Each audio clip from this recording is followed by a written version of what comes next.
Assalamualaikum everyone. Cook with অর্পার আরেকটি পর্বে আমি অর্পা আপনাদের সবাইকে ওয়েলকাম জানাচ্ছি।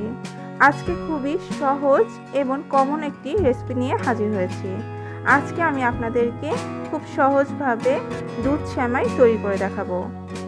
এই সেমাইটা হয়তো অনেকেই তৈরি করতে পারেন, তারপরও আমি আজকে তৈরি করে দেখাবো, কারণ অনেকেরই কমপ্লেইন থাকে যে সেমাইটা তৈরি করতে গেলে অনেক সময় মিষ্টিটা কম হয়ে যায় কিংবা মিষ্টিটা বেশি হয়ে যায়, আবার অনেক সময় দেখা যায় যে সেমাইটা বেশি পাতলা হয়ে যায় অথবা হয়ে যায় খুব বেশি ঘন। তাই আজকে আমি যে রেসিপিটা আপনাদের তৈরি করে দেখাবো, এভাবে তৈরি করলে আপনাদের সেমাইটা হবে একেবারে পারফেক্ট। তাহলে আমি মূল রেসিপিতে চলে যাচ্ছি। আমি এখানে নর্মাল বসুন্ধরা যে সেমাইটা থাকে সেই সেমাইটা নিয়ে নিয়েছি 100 গ্রামের মতো। সেমাইটাকে আমি ছোট ছোট টুকরো করে একটু ভেঙে নিয়েছি হাত দিয়ে। এখন এই সেমাইটাকে একটু ভেজে নিতে হবে, জাস্ট হালকা করে আমি একটু ভেজে নেব। এর জন্য আমি চুলায় চলে যাচ্ছি, আর চুলাতে একটা প্যান বসিয়ে দিয়েছি এবং তাতে দিয়ে দিয়েছি 1 টেবিল চামচ পরিমাণ গাওয়া ঘি। এখন ঘিটা যখন কিছুটা গলে এসেছে তখন এর মধ্যে আমি প্রথমেই কিছু বাদাম ভেজে নেব। আমি এখানে কিছু কাঠবাদাম এবং কাজু বাদাম কুচি করে নিয়েছি। এখন এগুলোকে ঘিয়ের মধ্যে হালকা জাস্ট একটু ভেজে নেব, যাতে বাদামের যে কাঁচা গন্ধটা সেটা চলে যায়। জাস্ট 30 সেকেন্ডের মতো একটু ভেজে এটাকে তুলে রাখছি।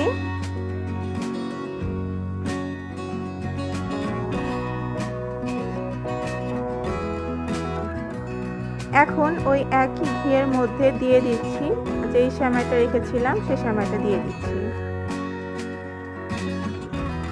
এখন একেবারে লো ফ্লেমে সেমাইটাকে 1-1.5 মিনিটের মতো একটু ভেজে নেব।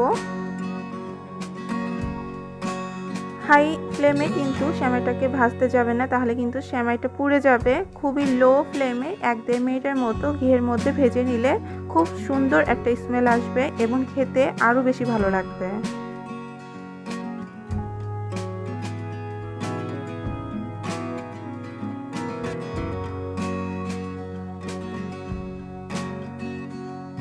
আমি সেমাইটাকে 1-1.5 মিনিটের মতো ভেজে নিয়েছি।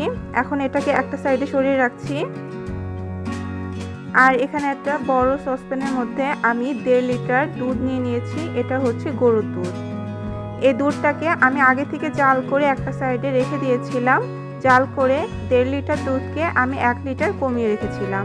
এখন এই দুধটা দিয়েই আমি সেমাইটা তৈরি করব। এখন এই দুধের মধ্যে আমি দিয়ে দিচ্ছি 1 কাপ পরিমাণ চিনি। এখানে আপনারা মাপটা ঠিক রাখবেন। 100 গ্রাম সেমাইয়ের জন্য 1 কেজি দুধটা লাগবে, আর এই 1 কেজি দুধের মধ্যে দিতে হবে 1 কাপ পরিমাণ চিনি, তবে কিন্তু মিষ্টিটা পারফেক্ট হবে। আমি এখানে 2টা এলাচ দিয়ে দিয়েছি আর দিয়ে দিয়েছি 2টা দারচিনি, এটা ফ্লেভারের জন্য।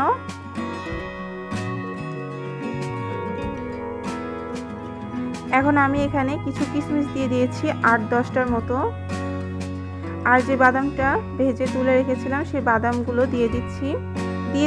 1 চিমটি পরিমাণ লবণ। মিষ্টি খাবারে লবণ দিলে স্বাদটা কিন্তু বহুগুণে বেড়ে যায়, তবে যদি কেউ মিষ্টি খাবারে লবণ খেতে না চান সেক্ষেত্রে স্কিপ করতে পারেন। এখন আবারও একটু নেড়ে চেড়ে নিচ্ছি। আমি কিন্তু দুধটাকে আর জাল করব না, যেহেতু আগে থেকেই জাল করে এটাকে আমি ঘন করে রেখেছিলাম, তাই এটা আগে থেকেই ঘন। এখন দুধের মধ্যে আমি সেই সেমাইটা দিয়ে দিচ্ছি, আর চুলার ফ্লেমটা কিন্তু এই পর্যায়ে মিডিয়ামই আছে।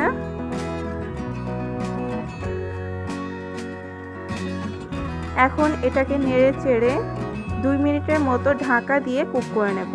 এটা কিন্তু একটু মোটা সেমাই, তাই সিদ্ধ হতে সময় লাগবে, তবে 2 মিনিটের বেশি সময় লাগবে না।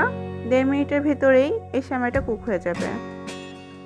1.5 মিনিট পরে আমি ঢাকনাটা তুলে দেখে নিই আমার সেমাইটা ঠিকভাবে হয়েছে কিনা।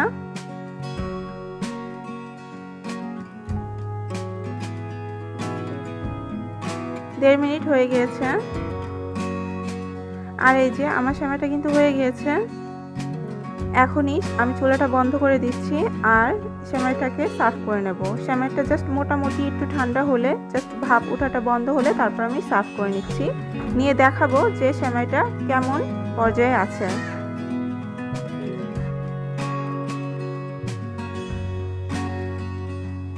এই তো আমি সেমাইটা সার্ভ করে নিয়েছি, আর উপর দিয়ে আরও কিছুটা বাদাম কুচি এবং কিশমিশ সাজিয়ে দিয়েছি। আমার সমস্ত পরিমাপগুলো যদি আপনারা লক্ষ্য করে হুবহু আমার মতো করেই রেসিপিটা যদি তৈরি করেন তাহলে আপনাদের সামনে হবে একেবারেই পারফেক্ট। আশা করছি আমার রেসিপিটা আপনাদের কাজে লাগবে এবং রেসিপিটি যদি আপনাদের ভালো লেগে থাকে তাহলে অবশ্যই আমার চ্যানেলটি সাবস্ক্রাইব করবেন। এই তো আমি একটু আপনাদেরকে দেখিয়ে দিচ্ছি আমার সেমাইটা কেমন পর্যায়ে আছে। এটা কিন্তু পাতলাও হয়ে যায়নি আর ঘনও না। এই সেমাইটা খেতে কিন্তু দুর্দান্ত স্বাদের। আজ তাহলে এখানেই বিদায় নিচ্ছি। আগামীকাল আবারও হাজির হব নতুন কোনো রেসিপি নিয়ে। সেই পর্যন্ত সাথেই থাকুন। সবাই সুস্থ থাকুন। আল্লাহ হাফেজ।